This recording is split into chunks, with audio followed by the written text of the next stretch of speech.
All right, joining me now, Tim Chapman is president of Advancing American Freedom, a public policy advocacy organization founded by Vice President Mike Pence. Tim, welcome. Hey, Julie, thanks for having me. Yes, a joy to have you. I was delighted to see Advancing American Freedom pick up all those Heritage folks, and I know that you came from Heritage as well. I did. I spent 15 years there, great institution. Things have changed somewhat over the years, but it not to use terrible play on words, but it does have a great heritage. But because things have changed, a lot of people have wanted to leave, and we were really so thrilled to welcome 17 of our new colleagues from over at Heritage, and the sky is bright at Advancing American Freedom for sure. Well, and it struck me, Tim, that Advancing American Freedom it has grown to the point where you can absorb 17 new people. Yes, yeah. I mean, I started this job here a year and a half ago. We had 15 people on staff, but when they started the organization, 4.5 years ago, they had much less, and it really has started from a small think tank and advocacy organization, and now is a major think tank in Washington, D.C. So the growth is wonderful.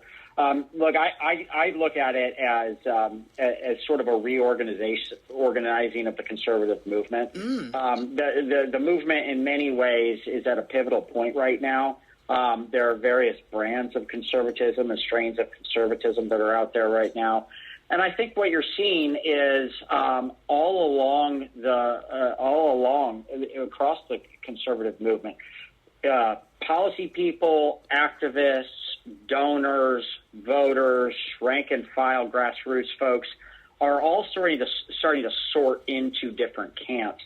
That's not an entirely bad thing. The movement, needs to resort itself because there are some new ideas coming into the movement that I think, frankly, aren't really aligned with principled conservatism. And so we really have to organize ourselves for what comes after President Trump. President Trump has been the kind of figure that's been able to duct tape a lot of this together through the force of his personality. But people are starting to see that President Trump, there's an end date on this era within conservatism. And it's time to build for something for the future. Indeed. And I would consider, Tim, that another challenge is how many American voters now say they're independent, which seems to be rising all the time. Right. I saw the polling this morning that came out. 47% of Americans, I think is what it said, are self-identified independents. Yeah. So you've got half the country as independents and a quarter as Republicans and a quarter as Democrats, and both parties are plummeting. And it's easy to see why, frankly. The two parties right now are not covering themselves in glory. Congress itself is not at all popular, and for good reason. The president himself is making some good moves and some awful and atrocious moves, and people are looking for something different. So I do think it's a time to build. And people who care about the future of the country need to think deeply about what their principles are and how they can apply those principles in politics. And then who are the organizations and the leaders and the people they can work with to accomplish that. And that's why you see this reorganization or a resorting of the right. And it's appropriate, I think. I wonder what the Republican Party of the future will look like. I mean, I guess it comes down to who will lead it. Yes, I wonder that myself. So, the way we think about it is we cannot determine who's going to lead it, but we can try to shape the environment in which we pick our next leader. So I think that's the work for a lot of people right now, is to think if we spend too much time, and I'm preaching to myself here because I spend a lot of time. Preach on. But, if I or we spend too much time thinking about who's the perfect leader for 2028 or for the future, you get caught into the horse race politics of all of it, and you don't do the necessary work to create that environment in which that person could be a better person. So I think of it as whoever that nominee is in 2028. Conservatives who share my worldview and our worldview at Advancing American Freedom need to do a really effective job of organizing. And that's talking about organizing from the ideas perspective, but then organizing from the grassroots perspective, organizing from the fundraising perspective. And if you do that in such a way that your faction grows, then you become powerful enough that whoever that eventual nominee is, even if it's not the person that you hope for, has to take you seriously and come to you. And I think that's the task that we have in front of us. That is really interesting. And there are some limits and restrictions on what sort of campaigning activities you can do, right, Tim? Yeah, I mean, we are a 501c3 and a 501c4. We have two entities within our group, and our nonprofit 501c3 is a think tank, and we've brought over, as we just talked about, 17 brilliant scholars from the Heritage Foundation who are going to be producing some of the best ideas out there.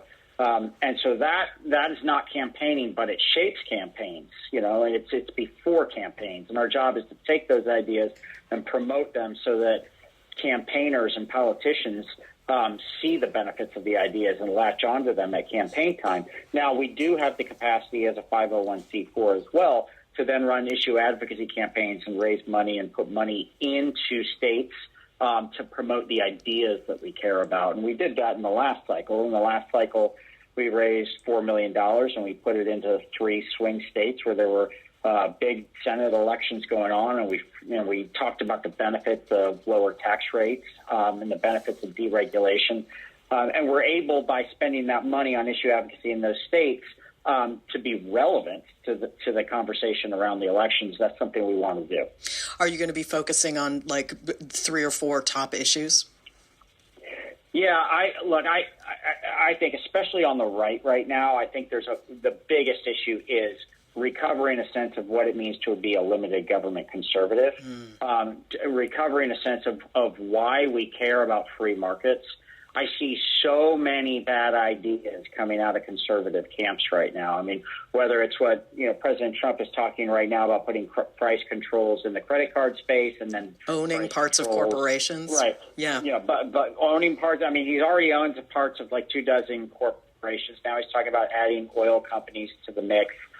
You'll see further price controls. You'll probably, because they're trying to focus on, the affordability issue, which they should focus on, you'll probably see direct cash payments to specific parts of the electorate, that he deems to be his parts of the electorate. These are bad ideas. They're bad ideas when a Republican tries them, and they're a bad idea when Elizabeth Warren and Bernie Sanders champion them. And by the way, Elizabeth Warren and President Trump had a phone call. Okay, so this is dangerous territory for conservatives, and they were on that phone call. They're talking about price controls, and this is the kind of stuff that it's not too late to recover these principled arguments within the movement. But the work has to be done right now, and that's what we're trying to do. Really, really interesting stuff. Tim Chapman is the president of Advancing American Freedom, a public policy advocacy organization founded by Vice President Mike Pence. You can find them at